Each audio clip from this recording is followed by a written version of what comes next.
আমার মতো চিংড়ি প্রেমী কারা কারা আছেন যে চিংড়ি দেখলেই কিছু না কিছু বানাতে ইচ্ছে করে?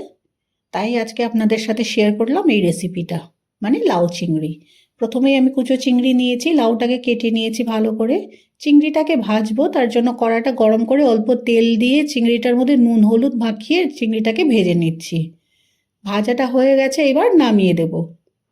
ওই কড়ার মধ্যেই দেব অল্প তেল, দিলাম কালো জিরে ফোড়ন, পেঁয়াজ ফোড়ন দিয়ে পেঁয়াজটাকে একটু ভাজবো। তারপরে দিয়ে দেবো লাউ, পরিমাণ মতো হলুদ আর নুন দেব, দিয়ে লাউটার সাথে ভালো করে নুন হলুদটাকে মিশিয়ে নেব।